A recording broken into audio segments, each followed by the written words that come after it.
कोई नाम, कोई जगह, कुछ भी?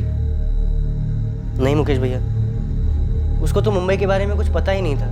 दरअसल हमने ही उसको 2 बातें बताई थी। मुंबई में तुम्हारे जैसों को पता है क्या कहते हैं? स्ट्रगलर। उनको मालूम है, लेकिन पहले शाहरुख खान और अमिताभ बच्चन को भी यही कहते थे। फिर क्या हुआ?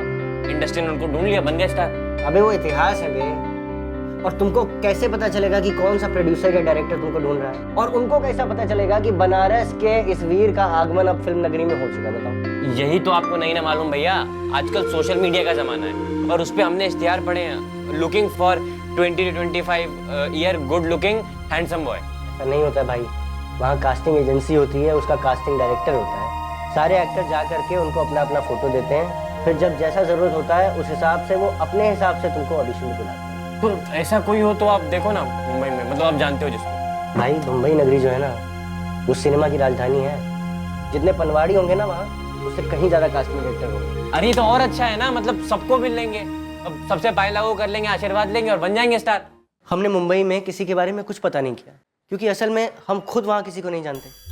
अपने वाराणसी में केवल निखिल तो ऐसा नहीं होगा ना जिसको हीरो बनने का चस्का लगाओ। और भी तो लड़के लड़कियां होंगे जिनको तुमने फोटो वोटो लिया हो। नहीं ना मुकेश भैया, उनके फोटोग्राफर अलग होते हैं, बहुत तगड़ा पैसा लेते हैं वो लोग। हमने तो ऐसे यारी दोस्ती में निखिल का पोर्टफोलियो कर दिया था। निखिल ने 10 दिन तक घर में एक फोन तक नहीं किया है। हमसे नाराज हो, मुकेश से नाराज हो, लेकिन अपनी माँ से भी। जीतू, निखिल से तुम्हारी अच्छी बनती थी। तुम लोग एक दूसरे के बारे में सब कुछ जानते हो। कानपुर में कोई चक्कर वक्कर था क्या उसका? आपका मतलब है लड़की? हाँ, क्या पता उसी के साथ भागा हो मुंबई को। नहीं मुकेश भैया, निखिल की कोई गर्लफ्रेंड नहीं थी। अगर होती तो वो हमको जरूर बताता, और अगर हमको मालूम होता तो हम आपको जरूर बताते।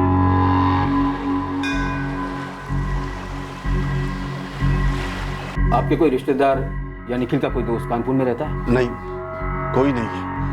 पर कानपुर क्यों? निखिल मुंबई जाने के सपने देखता था। देखिए, जब आपने मिसिंग कंप्लेंट दर्ज की थी यहाँ पर, तब हमने निखिल के फोन रिकॉर्ड्स मंगवाए थे, और तब हमें पता चला कि आपके बेटे निखिल का फोन 16 मार्च की सुबह स्विच ऑफ हुआ था। तब उसकी लोकेशन कानपुर थी। हमने कानपुर पुलिस को सारी डिटेल्स दे दी। निखिल मुंबई गया है तो ये कानपुर पुलिस क्या करेगी? निखिल मुंबई गया मोहनलाल जी, तो उसका फोन कानपुर कैसे गया? कोई तो कारण होगा, और वो कारण शायद कोई आदमी होगा, और वो आदमी शायद ये जानता होगा कि निखिल मुंबई में कहाँ है। वरना बिना किसी सुराग के मुंबई जैसे शहर में किसी को ढूंढना घास की ढेर में सुई को ढूंढने के बराबर। बिना किसी सहारे के ये निखिल ने क्या कानपुर मुंबई लगा रखी है? कोई गंभीर समस्या तो नहीं है ना? पापा, हमें निखिल को ना मुंबई जाने देना चाहिए था। उसको सपोर्ट करना चाहिए था।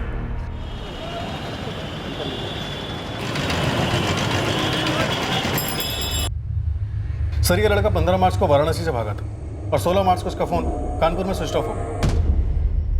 मुंबई जाने वाला यहाँ क्यों आया कानपुर में? आशीष, सर, तुम इस केस में लग जाओ। ये भी हो सकता है कि यहाँ इसलिए आया हो क्योंकि इसे यहाँ से किसी के साथ मुंबई जाना हो। जवान लड़का, पता करो।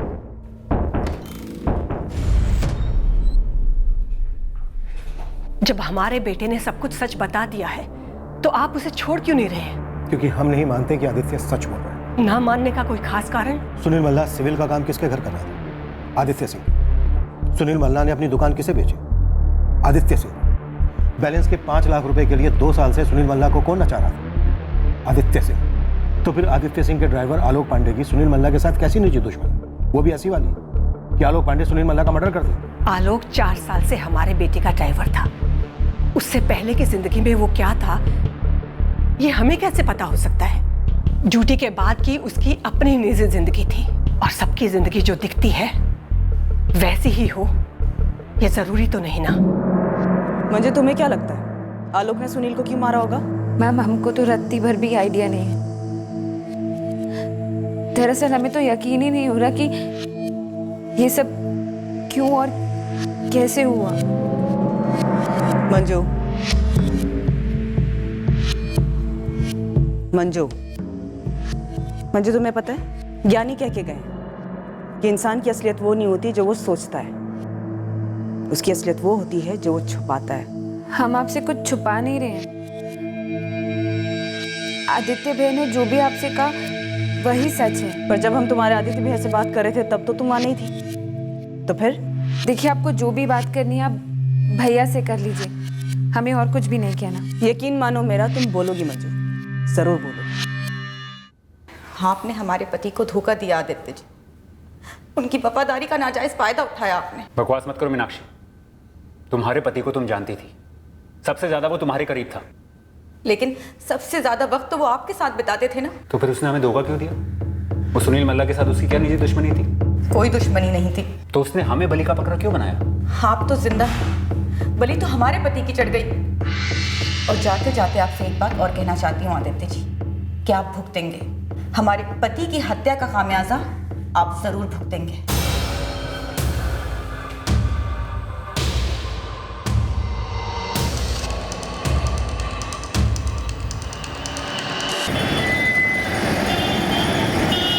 पहली बात तो हमको यही समझ में नहीं आ रहा है कि वो जाकर कानपुर क्यों गया होगा, और दूसरी बात हमको जरा भी हिंट नहीं था कि वो मुंबई भागने वाला है। जी तू भागने के बारे में कुछ ना कहो, लेकिन मुंबई जाने के बारे में कुछ तो कहा होगा ना, कोई नाम, कोई जगह, कुछ भी?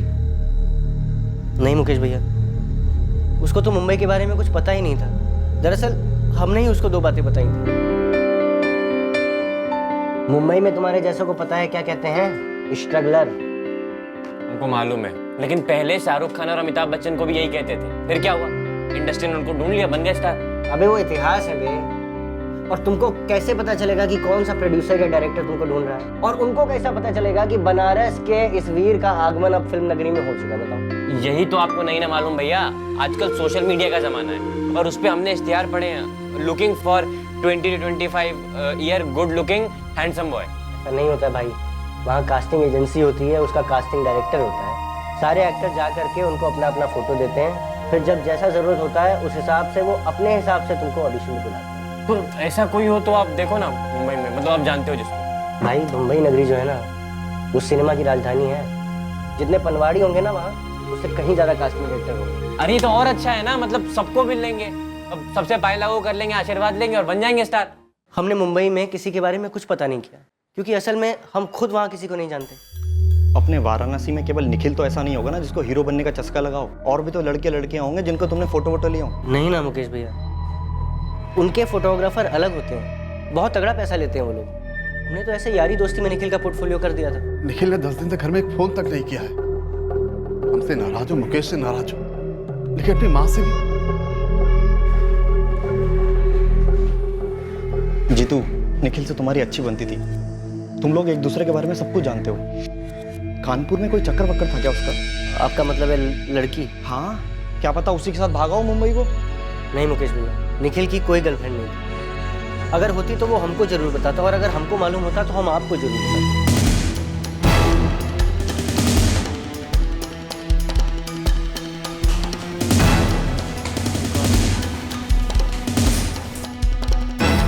भाई हम लोग भी रोज तस्वीरें देखते हैं, ऐसा नहीं कि याद नहीं रहती। या देख, अगर इस फेस की कास्टिंग किसी मेल लीड रोल में हुई होती ना तो पक्का याद रहता, लेकिन यहाँ पर ये कोई है ही नहीं। पर वाराणसी में है, जहाँ से भाग कर आया, वहाँ किसी का ये सभी कुछ है। तू अपने डाटा चेक कर और तेरे कॉन्टैक्ट्स में जितने भी कास्टिंग एजेंसीज है ना, वहाँ पे इसका फोटो घुमा दे। लेकिन यार सुल्तान, दर्जनों कास्टिंग एजेंसीज हैं और हजारों स्ट्रगलर्स घूम रहे हैं। कुछ भी पता करने के लिए ना सॉलिड टाइम जाएगा। रमेश, यहाँ कानपुर में मैंने इस निखिल चौधरी को ढूंढने की हर मुमकिन कोशिश की, पर कुछ हाथ नहीं लगा। मुंबई से भी कुछ पता नहीं चला है। कास्टिंग एजेंसी, एक्टिंग क्लास, हर जगह ढूंढा जा रहा है। लड़का हवा हो गया। कानपुर में भी कोई कनेक्शन नहीं मिल रहा। वही तो इशू है। निखिल के फ्रेंड्स, फैमिली, किसी को अंदाजा नहीं कि वो कानपुर क्यों गया था। उस पॉइंट पर हमारे हाथों में 2 केसेस थे, एक सुनील मल्ला और आलोक पांडे का मर्डर केस, और एक निखिल चौधरी का मिसिंग केस। मैडम, इस आदित्य सिंह ने आलोक पांडे को मरवाने के लिए कोई सुपारी दी हो, ऐसी कन्फर्मेशन हाथ नहीं लगी। पर आलोक का मर्डर तो हुआ है ना शिवा। हाँ, पर मैडम इस आलोक पांडे और इस सुनील मल्ला के बीच कोई कनेक्शन भी तो नहीं बन रहा। मतलब तेरे हाथ कुछ नहीं लगा? पर ये उल्टी खबर है, जो अपने आदित्य सिंह है, टिम्बर वाले, क्या नाम है उसकी बहन? मंजू। हाँ मंजू, उसको कई बार लोगों ने उस सुनील मल्ला के साथ में देखा था। मुझे पहली नजर में डाउट तो हुआ था कि ये लड़की अपने जज्बातों पे पर्दा डाल रही है, पर शिवा मुझे लगा था कि मंजू का आलोक के साथ कुछ चल रहा है। बाकी इस केस में नया एंगल बना है। मंजू, तुम्हें पता था कि तुम्हारे आदित्य भैया तुम्हारे सुनील को मारने वाले हैं? हमने आपसे कितनी बारी कहा कि हमारे आदित्य भैया ने सुनील को नहीं मारा। पर तुम हमसे ये नहीं कह रही हो कि सुनील तुम्हारा सुनील नहीं था। मंजू, तुमने हमें पहले क्यों नहीं बताया कि सुनील और तुम्हारा लव अफेयर था?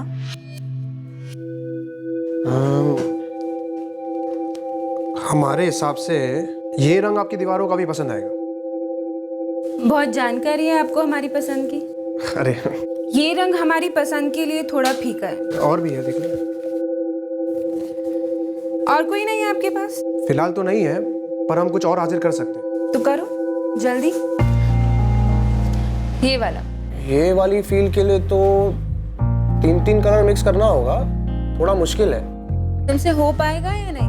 होगा ना, तुम चाहो तो हम कर देंगे। कभी किसी और के लिए किए? हाँ, नहीं, आज तक तो नहीं। Thank you. वेलकम।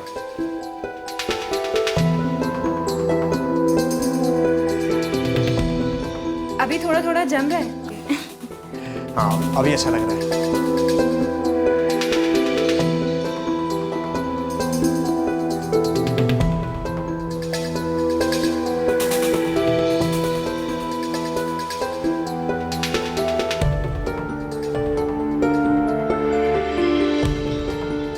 सुनील और हमारी दोस्ती हो गई थी और हम दोनों एक दूसरे से प्यार करने लगे थे, लेकिन भैया को इस बारे में कुछ भी नहीं पता था, पर माँ को सब कुछ पता चल गया था।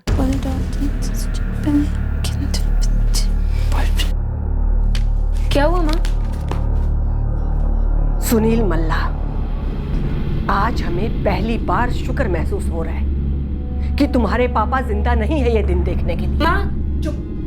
घर के पैखानों की मरम्मत करने के लिए बुलाया था ना उसे। मंजू, तुमने एक बार भी नहीं सोचा कि वो किस तबके का है, किस जात का है? इंसान की जात का है, ईमानदार है, मेहनती है, और सबसे बड़ी बात माँ, हम दोनों एक दूसरे को दिल से पसंद करते हैं। बिरादरी की नाक कटवाकर तुम दिल लगाओगी? माँ, बिरादरी, जात पात ये कोई नहीं मानता है। वक्त बदल गया है माँ। वक्त का काम है बदलना, लेकिन जो हम है ना, हम कभी नहीं बदलते मंजू। आदित्य से कहकर तुम्हारे लायक और हमारी बिरादरी का एक रिश्ता लाने के लिए कहने वाले हैं हम।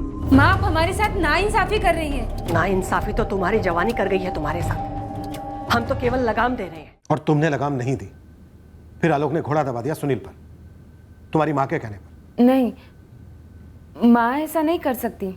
तो तुम्हारी माँ को पता कैसे चला? हमें नहीं पता, लेकिन उस दिन के बाद से ही आलोक हमें कॉलेज ले जाने और छोड़ने लगा। आलोक, वफादारी सिर्फ भैया से ही होगी या हम भी तुमसे कुछ उम्मीद रखें? मतलब हम कुछ समझे नहीं, आप क्या कहना चाहती हैं? तुम्हें हम पे नजर रखने को कहा गया है ना? नजर? कि हम कब, किससे और कहाँ मिलते हैं? हमको बोला गया है कि आपको कॉलेज लेके जाना है और कॉलेज से वापस घर लाना है, और कुछ नहीं बोला हमको। आलोक हमारी फैमिली का बहुत भरोसेमंद आदमी था, पर हम सुनील के मामले में उस पर भरोसा नहीं कर सकते थे, इसलिए उस वक्त से हमने कॉलेज वक्त में मिलना बंद कर दिया। फिर पिछले साल हमारी ग्रेजुएशन कंप्लीट हो गई और मिलना भी फिर से शुरू हो गया, और तुम पकड़ी गए। हम पकड़े नहीं गए, हम लोग इतना सीक्रेटली मिलते थे कि पकड़े जाने का कोई चांस ही नहीं था। चांस था, इसीलिए तो सुनील मारा गया। लेकिन माँ और भैया इस वजह से सुनील को नहीं मार सकते, और हमें नहीं पता सर कि आलोक की क्या प्रॉब्लम थी सुनील से। मंजू, अगर तुमने इस बात का खुलासा पहले कर दिया होता तो किस किस से प्रॉब्लम थी, इस बात का खुलासा काफी पहले हो जाता। सर, हमको तो ये समझ में नहीं आ रहा है कि जैसे निखिल चौधरी का दोस्त होकर हमने बहुत बड़ा गुनाह कर दिया। वहाँ उसके माँ बाप हमारे पीछे पड़े हुए हैं, और यहाँ आप लोग ऐसे हमसे पूछताछ कर रहे हैं कि जैसे हमने जानबूझ के उसे कहीं छुपा रखा हो। हम तुमसे सिर्फ इतना जानना चाहते हैं कि निखिल ने तुम्हें कोई अंदेशा दिया था कि वो कानपुर क्यों जा रहा है, किससे मिलने, मुंबई में कहाँ रहने वाला है? सर, हमको इतना भी पता नहीं था कि वो मुंबई जाने वाला है, वो भी घर से पैसे चुरा कर। और हमको ज़रा भी भनक नहीं थी सर कि कानपुर से उसका क्या ताल्लुक है। न जाने किस चक्कर में फंस गया बेचारा। वैसे सर एक बात बोले, बड़ा अच्छा सीधा साधा भोला भाला सा लड़का है सर निखिल। उसने तुमसे पोर्टफोलियो बनवाया, तुमने मुंबई में कास्टिंग डायरेक्टर्स के बारे में उसे बताया। तो कौन सा महापाप कर दिया सर? हमको तो ये समझ में नहीं आ रहा है आप लोग हमारे पीछे क्यों पड़े हुए हैं।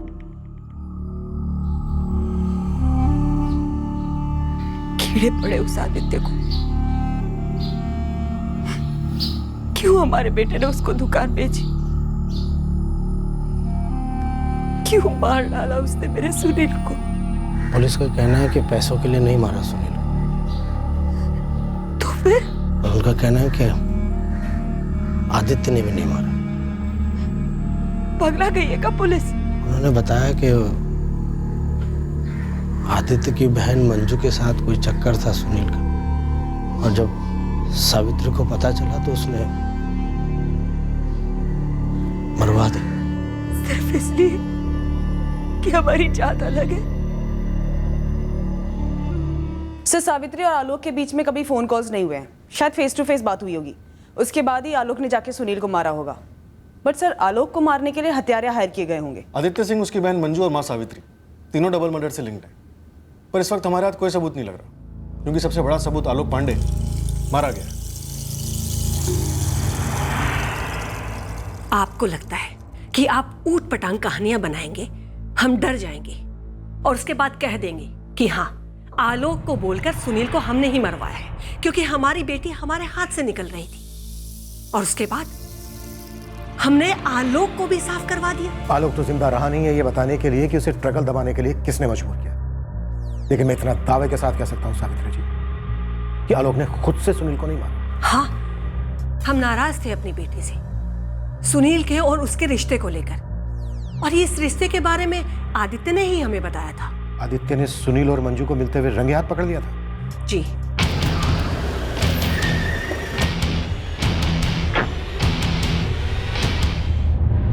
सुनील मल्ला, वो कॉन्ट्रैक्टर। हाँ हाँ माँ वही, और मंजू अभी भी उसके साथ है। जी तो क्या घसीट कर ले आऊं उसे यहाँ और कत्ल कर दूं का। ना बेटा ना, तुम कुछ मत करना। ये लोग होते ही ऐसे हैं, हमारी बेटियों को प्यार मोहब्बत की बातों में फंसा लेते हैं। मैं मंजू से बात करूंगी। हाँ माँ, इसीलिए हमने तब के तब कुछ नहीं किया, लेकिन समझा देना मंजू को कि आज के बाद उस लड़के से सारे रिश्ते नाते तोड़ ले, और आज के बाद आलोक जाएगा कॉलेज उसे लेने और ड्रॉप करने। उस एक ही बार बात हुई थी हमारी मंजू के साथ, और हमें तो मालूम भी नहीं था कि उन दोनों का मिलना फिर भी चलता रहा। ना ही कभी आदित्य ने हमें बताया और ना ही आलोक ने, और सर हमें नहीं लगता कि उन दोनों को भी इस बारे में कुछ भी पता होगा। सावित्री जी, लगता है आप और आपका बेटा आदित्य फुटबॉल बहुत अच्छी खेलते हैं। आप आदित्य की तरफ धकेल रहे हो और आदित्य आलोक पांडे की तरफ। लगता है दोनों एक ही टीम में खेल रहे हैं। और हमें लग रहा है कि आपने पहले से ही तय कर लिया है कि कौन सी टीम को हराना है और कौन सी टीम को जिताना। सुनील और आलोक मारे जा चुके हैं सावित्री जी, जिंदगी हार गई। दुख है हमें इस बात का, लेकिन वो मैच हम नहीं खेल रहे थे इंस्पेक्टर साहब। हम वैसा मैच खेलते ही नहीं। हम सीधे जाकर सुनील के पिता से मिलते और उन्हें सब सच बताते। हम एक बार फिर से दोहराना चाहेंगे, हमने किसी को नहीं मारा, और हम पूरे दावे के साथ कह सकते हैं कि हमारे बेटे आदित्य ने भी ऐसा कुछ नहीं किया है। सर, आदित्य की कस्टडी के 3 दिन बाकी हैं और हमारे पास उसे एक्सटेंड कराने के कोई ग्राउंड्स नहीं है। यस सर, और ना ही उसकी माँ के खिलाफ कोई सबूत है। ऐसा कैसे हो सकता है कि हमें उन आदमियों के खिलाफ कुछ नहीं मिल रहा है जिनका जिक्र आलोक पांडे ने फोन पर किया था? वो हत्यारे, उन्होंने सिर्फ आलोक का कत्ल नहीं किया है, बल्कि इस केस की सच्चाई को भी दबा डाला है। सर, बड़ी चट्टान गांव जहां लोग मारा गया, वहां के सारे हिस्ट्री शीटर्स को खंगाला, पर इंफॉर्मेशन का एक तिनका नहीं मिला। क्या ये केस हमारे हाथ से छूटता जा रहा है? क्या कुछ और है आलोक और इसके कत्ल के बारे में जो हम क्रैक नहीं कर पा रहे हैं?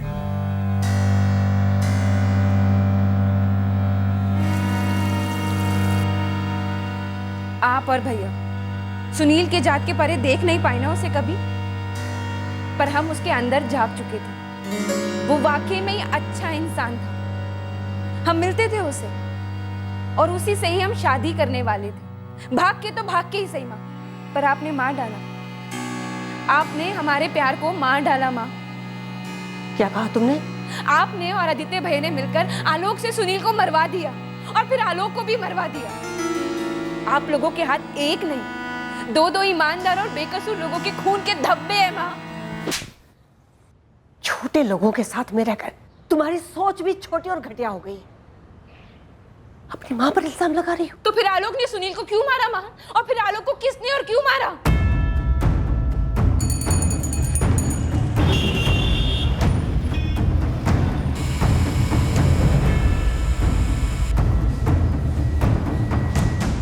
सर, जब से हम जानते हैं जीतू और निखिल दोस्त हैं। बचपन से निखिल को एक्टिंग का शौक था। पर सर, बात क्या है, जीतू कुछ जानता है क्या? वो क्या जानता है अभी हम कुछ कह नहीं सकते, और उस पर शक करने का हमारे पास कारण है। क्यों? 15 मार्च को आपका भाई निखिल घर से चला गया। सबको यही लगा कि वो मुंबई गया होगा, पर वो गया कानपुर, क्योंकि 16 मार्च को उसके फ़ोन का लोकेशन कानपुर था और इस जीतू के फ़ोन का लोकेशन भी 18 मार्च को कानपुर ही दिखा रहा है। हाँ सर, हम गए थे कानपुर। कोई जुर्म है क्या? सर आप लोग हम पे शक क्यों कर रहे हैं? सर आप लोग समझ क्यों नहीं रहे हैं कि हमको नहीं पता था कि निखिल घर से भागने वाला है मुंबई जाने के लिए। हमको ये भी नहीं मालूम कि वो कानपुर गया, किस लिए गया। सर यहाँ तक कि घर से निकलने के बाद उसने हमको एक फ़ोन तक नहीं किया है। वो तो तुम्हारे फ़ोन रिकॉर्ड्स में दिख रहा है कि निखिल ने तुम्हारे नंबर पर कॉल नहीं किया। लेकिन जीतू, 18 मार्च को तुम कानपुर किस काम से गए थे? जी एक पर्सनल काम था सर। जब कोई आदमी पर्सनल कहता है तो उसका एक ही मतलब होता है लड़की, और हमें रत्ती भर फर्क नहीं पड़ता कि तुम्हारा अफेयर किससे चल रहा है, जब तक कि हमारे केस से कोई ताल्लुक ना हो।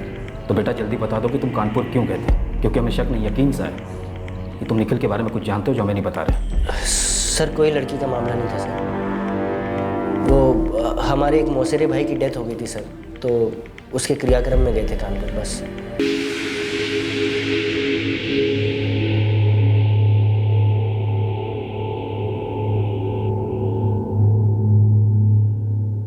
पुलिस कह रही थी कि हम दोनों ने मिलकर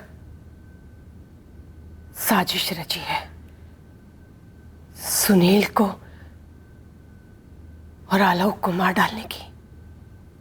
सच बताना बेटा, क्या ये सब तुमने किया है? माँ मत पड़ो इन सब में। परसों हमारी जमानत की हियरिंग है, बेल हो जाएगी, हम बाहर आ जाएंगे। सुनील और आलोक को तुमने मारा आदित्य? मैं सुनील मंजू के साथ खिलवाड़ कर रहा था और उस बेवकूफ को वो बात समझ में नहीं आ रही थी, और सुनील समझ गया था कि वो समझती नहीं है, इसलिए वो उसके जरिए हमारा, तुम्हारा, हमारी खानदान का, हमारी बिरादरी का मजाक उड़ा रहा था। सेठ एक बात बोलनी प्राइवेट में। छोटा मुंह बड़ी बात। आपकी बहन मंजू, क्या हुआ? वो लड़का है ना जिसने आपके घर मरम्मत की थी, वही जिसने पुताई पुताई की थी आपके यहाँ। अरे वही जिससे आपने वो दुकान खरीदी थी। सुनील? हाँ सुनील, वो आपकी बहन मंजू को घुमा रहा है। मैंने सामने से तो नहीं देखा है, लेकिन खबर पक्की है कि दोनों मिलते हैं। और एक खबर और है, सुनील का एक कड़िया है, मैं जानता हूँ। बातों बातों में बोल पड़ा कि बोलते रहे आदित्य सेठ को कि मेरे सुनील भाई के पैसे दे दे, वरना सुनील मंजू को तब तक घुमाता रहेगा जब तक आदित्य सेठ पैसे नहीं दे देते। हाँ मैंने तो जो सुना वो बताया सिर्फ। मेरा कॉलर पकड़ कर क्या होगा सेठ? माँ अगर हम मंजू को बोलते कि हमसे पैसा निकलवाने के लिए सुनील उसका इस्तेमाल कर रहा है, तो उस पर रत्ती भर भी फर्क पड़ता? नहीं, आपने बोला था ना उसको, छोड़ दिया छुप छुप के मिलना उससे। तो मार डाला सुनील को। लेकिन बेटा आलोक की क्या गलती थी? वो तो हमारा वफादार था ना। माँ हमने किसी को नहीं मारा, वहां एक गवाह भी था, उसने देखा आलोक को गोली चलाते हुए और फिर आलोक वहां से भाग गया। बस यही सच है और कुछ नहीं। झूठ बोल रहे हो तुम आदित्य। जो भी करना था, सुनील को जान से मारने की क्या जरूरत थी? तुम उसके पैसे लौटा देते, मैं सुनील के पिता से जाकर बात कर लेती, मंजू से उसका मिलना बंद करवा देते। आप घर जाओ, 3 दिन बाद हम घर वापस लौट रहे हैं, जो हुआ भूल जाओ।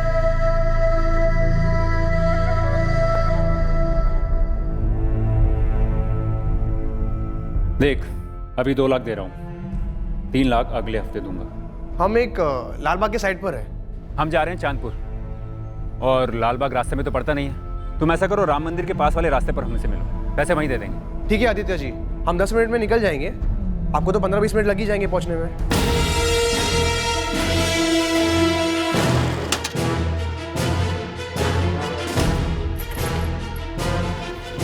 हेलो, चलो। आलोक, पहले राम मंदिर वाले रास्ते से जाएंगे, वहां सुनील को ये पैसे देने हैं। जी भैया। एक काम और करना है।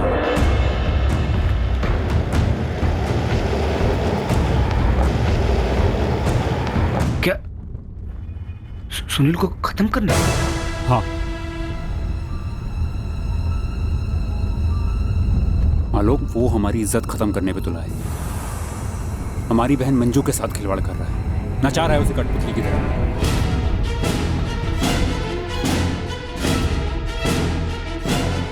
आलोक, तुम हमेशा से हमारे मुलाजिम कम और घर के सदस्य ज्यादा रहे हो। आज हमारी बहन की जिंदगी दांव पर है, हमारी मदद नहीं करोगे आलोक? पहले हम गाड़ी से उतरेंगे, उसको पैसे देंगे, उसे जरा भी भनक नहीं होगी कि क्या होने वाला है। फिर हम वापस आके गाड़ी में बैठ जाएंगे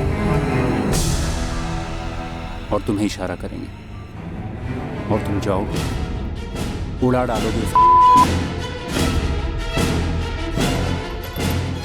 शायद एक गोली कम पड़े, दूसरी डालनी पड़े, पर याद रखना आलोक, करीब से उड़ाना उस। सोचो मत आलोक, कर दो। आलोक, हमारी इज्जत तुम्हारी इज्जत है।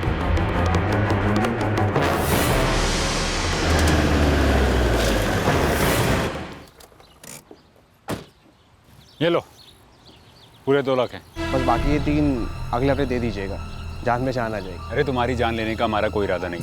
अगले सोमवार फोन पर बात कर लेंगे, बाकी बैलेंस तब क्लियर कर देंगे।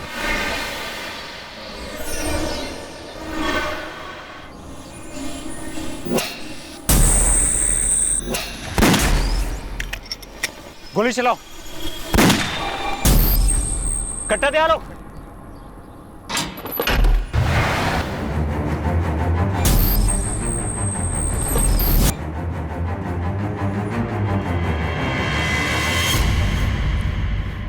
क्या हुआ?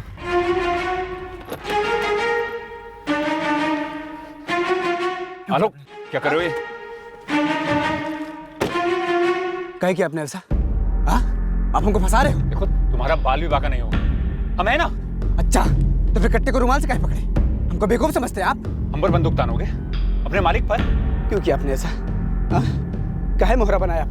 अपने घर की इज्जत बचाने के बहाने आपने हमारी जिंदगी बर्बाद कर दी। चुपचाप गाड़ी में बैठ जाओ। अरे किसी ने कुछ नहीं देखा, कोई नहीं पकड़े जाएगा।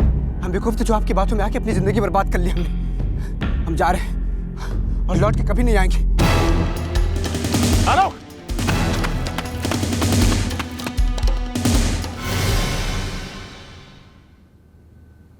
सच बताना बेटा, क्या ये सब तुमने किया है? माँ, अगर हम तुम्हें बता दें कि हाँ, हमने ही आलोक के हाथ सुनील को मरवाया है, तो तुम्हें लगेगा कि हमने ही आलोक को भी मरवाया है। पर यह बात सही नहीं है। हमने आलोक को नहीं मरवाया, लेकिन ये आलोक की मौत हमारे लिए एक तीर से 2 निशाने हैं। हालांकि आलोक को हमने कभी निशाना नहीं बनाया था। ये सब तुमने करा है? आलोक पांडे? हाँ जी, आलोक पांडे कन्नौज से। जैसे मैंने नाम सुना, मुझे आपका केस याद आया। तो तुम्हारे मौसी का बेटा जो मर गया, जिसके क्रियाक्रम में तुम गए थे, कहाँ रहता? नाम क्या था? आग कहाँ दी गई उसे? आग तो कानपुर में ही दी गई और उसका नाम था आलोक पांडे। तो तुम्हारा ये मौसेरा भाई आलोक पांडे मरा कैसे? आपने तो मतलब क्लास ही लगा दी हमारी सर। आपने हमसे पूछा कि कानपुर क्यों गए थे, हमने बता दिया। अब सर, आप तो बाल की खाल निकाल रहे हैं सर। अब क्या आलोक पांडे के बारे में हर बात पूछेगा हमसे? 2-3 बार आलोक पांडे जब ये नाम कानों पर पड़ा, तब अचानक से एक बात खनकी। कहीं ये आलोक पांडे वही तो नहीं, आपके डबल मर्डर केस वाला? हाँ, वही है। ये सिर्फ एक इत्तेफाक है या फिर इन दोनों केसेस में कोई कनेक्शन है? सर, एक वाराणसी का मिसिंग केस है निखिल चौधरी का, जो शायद मुंबई भाग गया था, और दूसरा इंटरकास्ट डबल मर्डर केस है कानपुर का। अब कनेक्शन ये है कि निखिल, उसका दोस्त जितेंद्र तिवारी, कानपुर के विक्टिम आलोक पांडे का मौसेरा भाई है। सिर्फ निखिल चौधरी की स्टोरी भी अलग है। हीरो बनने के लिए निकला वाराणसी से वाया कानपुर, शायद मुंबई के लिए, लेकिन अपना कानपुर में और ना ही मुंबई में उसका कोई अता पता नहीं।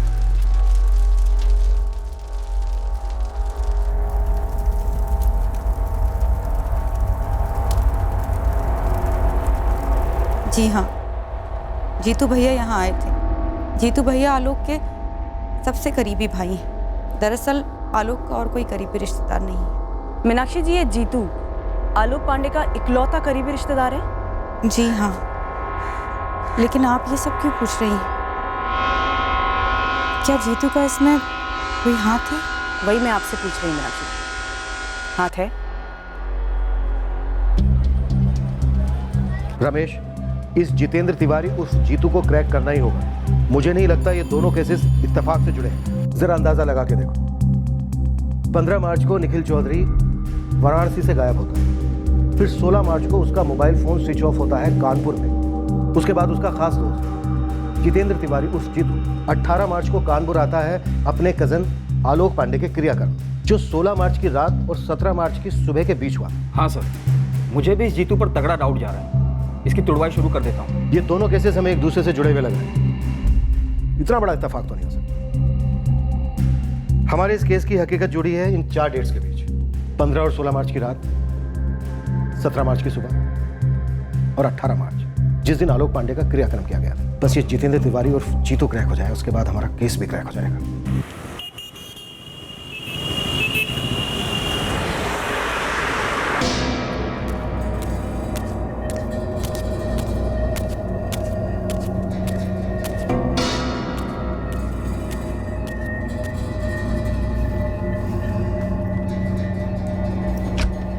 अरे वाह, चाइनीज।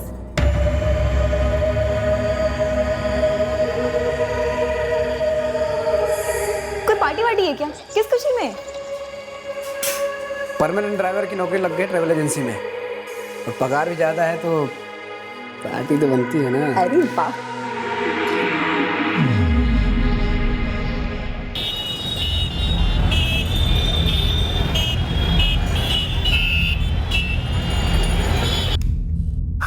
हेलो, हमारी जान खतरे में साहब, ये लोग हमको मारते के साहब।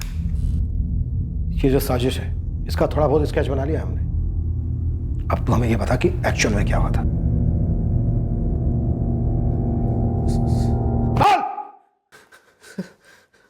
सर वो आलोक भाई फंस गए थे सर। उनके मालिक आदित्य ने धोखे से उनसे एक आदमी का कत्ल करवा दिया सर, जिसका मालिक की बहन के साथ चक्कर चल रहा था। सुनील मल्ला जी। मंजू सिंह, आदित्य सिंह की बहन जी। तेरा क्या किरदार था, सब कुछ पता।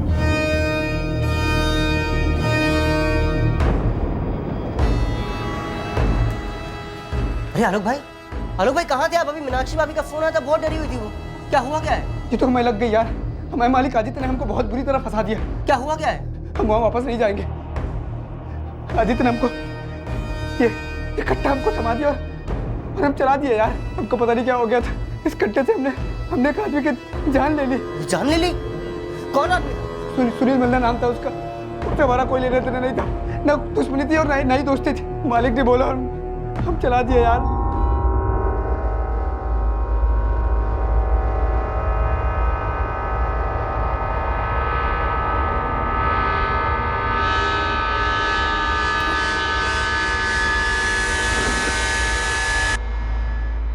देखो आलोक भाई, अब जो हो गया सो हो गया। तकदीर में लिखा था उसको बदल तो सकते नहीं। अभी मीनाक्षी भाभी का फ़ोन आया था, बहुत ज़्यादा रो रही थी। मैंने उनको बताया नहीं कि आप यहाँ पर हो, पर वो बता रही थी कि पुलिस वालों ने बोला है कि आपको गोली चलाते हुए किसी ने देख लिया।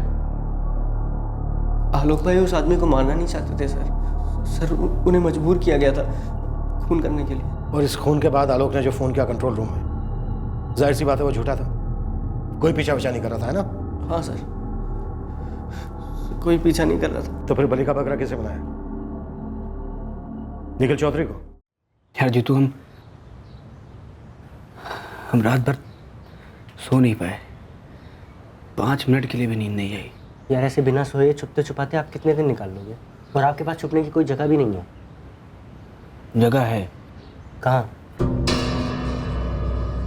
सरिता है? उसको लेके आओगे बीच में? हम हमेशा से सरिता के साथ ही रहना चाहते थे। इस सब मर्डर वर्डर के बीच में आप यहाँ से मुंबई जाकर के रहोगे, पुलिस आपको ढूंढ लेगी, वो तो बेकार में फंस जाएगी। अगर हम मर गए तो? क्या? अगर हम यहाँ मर गए तो? मर गए तो मतलब क्या होता है यार? मर क्यों जाओगे यार? देखो जीतू, अगर हम यहाँ मरे ना तो पुलिस हमको ढूंढना बंद कर देगी और हम यहाँ लौट के वापस कभी नहीं आएंगे। मुंबई चले जाएंगे और वहीं हमेशा रहेंगे सरिता के साथ। आप ना सटिया गए, बावले हो गए हो। बावली तो हमारी तकदीर हो गई है। बैठे बैठा एक अच्छा भरोसेमंद ड्राइवर से कातिल का ठप्पा लग गया चेहरे पे। ठप्पा तो हटा नहीं सकते, तो चेहरा तो बदल सकते हैं ना।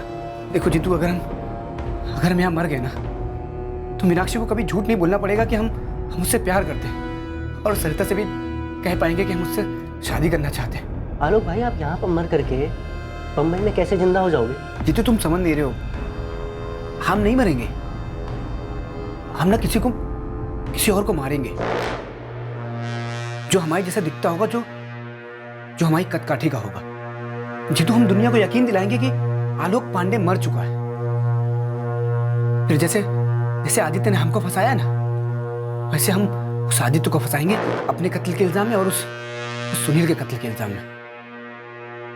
आदित्य जेल में कैद होगा और हम बंबई में आजाद होंगे हमेशा के लिए, इस कत्ल से और मीनाक्षी से। आलोक भाई देखो, प्लान तो सही है, पर हम लोग मारेंगे किसे? आपकी कदकाठी वाला आदमी हमको मिलेगा कहाँ?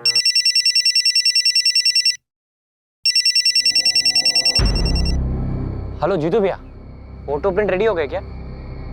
अच्छा तो मैं लेने आऊं? ठीक है ठीक है। आलोक भाई, एक लड़का है निखिल, इसकी कदकाठी भी लगभग आपकी जैसी है। अपने काम आ सकता है क्या? हाँ, आ तो सकता है। हम पटाने की कोशिश करते हैं। हमारी जिंदगी बचा ले यार, बहुत एहसान होगा तेरा। बढ़िया फोटो आई भैया। यार पहले कभी हम तुमसे ये बात कहे नहीं है, लेकिन आज कहते हैं। कह दें? कहिए ना भैया। भाई यार, तुम में दम है और तुम्हारे लिए ना जगह बन सकती है मुंबई में। आपके मुंह में केसर रबड़ी भैया। तुम्हारे लिए गुड न्यूज़ है। अरे तो पहले बताते ना, बोलिए। तो क्या है, हमारे एक मौसेरे भैया हैं जो मुंबई में रहते हैं। उनकी एक टॉप की हीरोइन से पहचान निकली है। कल रात को हम उनसे बात कर रहे थे, तो बातों बातों में बात निकली। अरे भैया, ये तो बहुत सुपर बात है, और आपके भैया हैं तो हमारे लिए कुछ तो करेंगे। अरे बिल्कुल, सबसे पहले हमने यही बात की उनसे, और उन्होंने क्या कहा? बोले कुछ तो हो सकता है भाई। आप उनसे कहिएगा कि हमको अगर एक चांस देंगे ना, कहेंगे तो हम आग में भी कूद जाएंगे। तुम्हारे लिए ना सबसे बड़ा आग का दरिया तुम्हारे घर वाले हैं, उसे कैसे पार करोगे? मम्मी पापा मानेंगे? तुम्हारे ये मुकेश भैया मानेंगे? कभी नहीं। लेकिन हम इतने बड़े बेवकूफ नहीं कि इतना बड़ा मौका जाने देंगे। जाओ जाओ, तुम घर जाओ। अरे भैया मेरी अरे तुम घर जाओ, अपना बैग पैक करो, थोड़े पैसे इकट्ठा करो, और 15 मार्च की रात को चुपचाप बिना किसी को बताए यहाँ आए। ठीक है। फिर क्या, हम और तुम जाएंगे कानपुर, जहाँ मुंबई से मेरे भाई आए हुए हैं, और 16 को ही उनको वापस मुंबई जाना है। और मेरे भाई, इस बार तुम जाओगे उनके साथ। तो हमको लेके जाएंगे? हाँ, बात कर ली है हमने। पक्का? अरे पक्का। बस एक बात का ख्याल रहे कि हमारी ये जो बातचीत है ना, इसके बारे में यार किसी को पता नहीं चले, वरना तुम्हारा मुंबई जाने का सपना ना धरा का धरा रह जाए। अरे नहीं, गंगा मैया कसम नहीं बताई। शाबाश। तो फिर 15 की रात को मिलते हैं यहीं। 15 मार्च की रात काफ़ी देर हो गई थी। आखिर में निखिल हमारे स्टूडियो आया। हमने अपना मोबाइल स्टूडियो में ही छोड़ दिया और निखिल को लेकर कानपुर के लिए निकले। आजा। भैया, मुंबई की ट्रेन आज रात की है क्या? यार भाई को बेटा पता होगा, उनके मूड पे डिपेंड करता है। ट्रेन तो ट्रेन, मतलब फ्लाइट तो फ्लाइट। अच्छा भैया, फ्लाइट का जो खर्चा हमको बता देना, हम घर से पैसा लेके आएंगे। तुम टेंशन क्यों ले रहे हो यार, वो देख लेंगे, भाई देख लेंगे।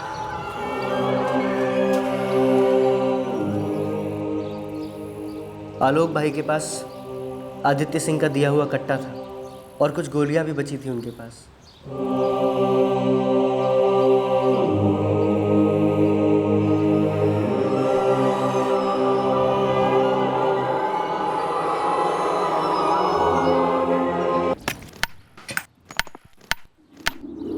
इसे अब आलोक बनाना होगा। कपड़े आलोक के, सब आलोक का। आज के बाद ये आलोक पांडे।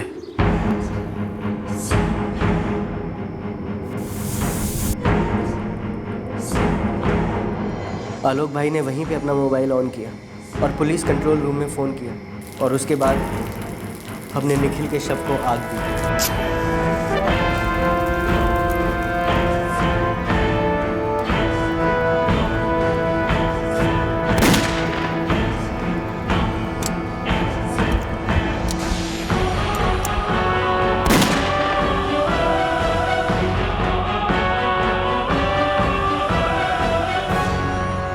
मुंबई की वो टॉप एक्ट्रेस सरिता, उसका नंबर और एड्रेस है।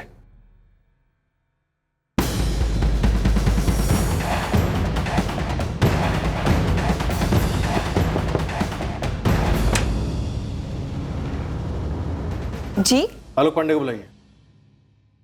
आलोक। क्या है? आलोक पांडे, एक गलत आदमी की चिता को अग्नि देने की बात सुनकर तेरी बीवी बहुत सदमे में है। चल, अब तेरी चिता रेडी हो चुकी है। एक सेकेंड, आपको कोई गलत फहमी हुई है। आलोक शादीशुदा नहीं है। आप सरिता? जी। ये ना सिर्फ शादीशुदा है बल्कि एक बच्ची का बाप भी है। अपने हाथों से हुए खून से बचने के लिए इसने एक मासूम की जान ली, उसे अपनी पहचान दी। ये ना सिर्फ ढोंगी है बल्कि खूनी भी है।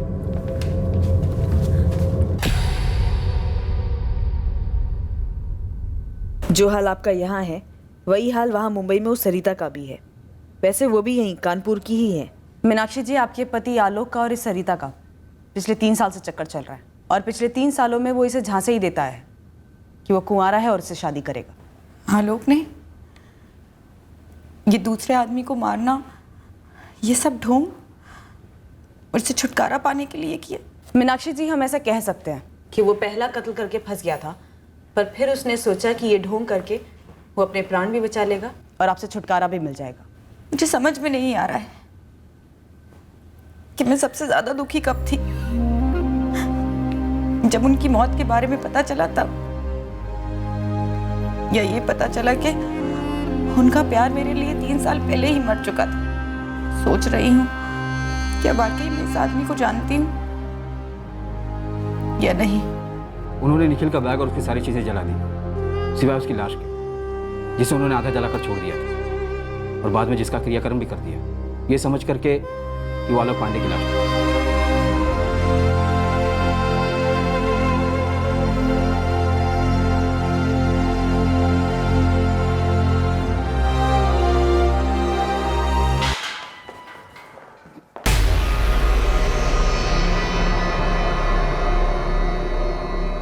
आदित्य, ये आलोक है। आलोक, ये आदित्य। तुम दोनों पहले से एक दूसरे को जानते हो ना? अब जेल में बैठो और अपना दिमाग लड़ा के एक नई कहानी बनो अपनी सफाई में।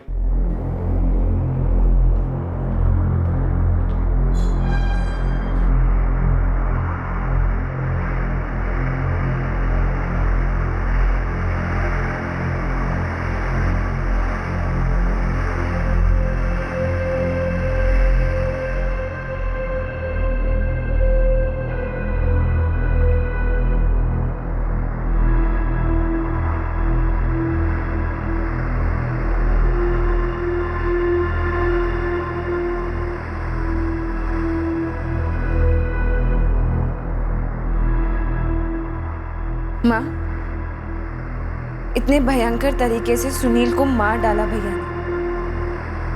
अब आप बताइए, जात, बिरादरी, खानदान, क्या औकात रह गई इन सब की यहाँ? बोलिए ना सच। जमाने के साथ ना चलने में कौन से क्या फायदे हुए?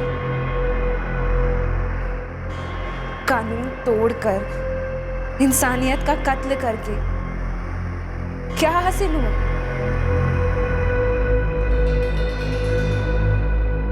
सुनील मल्ला और निखिल चौधरी दोनों के मर्डर्स, दोनों ही कोशिश थी एक परफेक्ट क्राइम को प्रेजेंट करने की। और अगर निखिल के बहके कदमों को सीरियसली मिसिंग केस के तौर पर ना लिया जाता तो यह परफेक्ट क्राइम हो सकता था। हो सकता था, पर हुआ नहीं। ये दोनों मर्डर्स परफेक्ट से कोसों दूर थे। और यही एक थॉट, यही एक आइडिया हम ऑफिसर्स को बार बार अपने दिमाग में दोहराना होता है कि हमें परफेक्ट क्राइम की धारणा की कमर तोड़नी है। हमें याद दिलाना होता है सभी को कि कॉन्फ्लिक्ट चाहे किसी भी प्रकार का, अनमन मतभेद चाहे जो भी हो, उन्हें बातों से हल किया जा सकता है। बातचीत का रास्ता सबसे सही रास्ता होता है, भले ही वो शुरुआत में मुश्किल क्यों ना लगे। नफरत भरा गुस्सा जब बंदूक या चाकू का रूप धारण करता है, जाने देता है, तब 2 सच्चाइयां सामने आती हैं। एक, विक्टिम के करीबी लोगों का ना मिटने वाला दर्द, और दूसरी, गुनहगार को मिलने वाली ना माफ होने वाली सजा, जो कम दर्दनाक नहीं होती। जुर्म सिर्फ दर्द दे सकता है, हल कभी नहीं।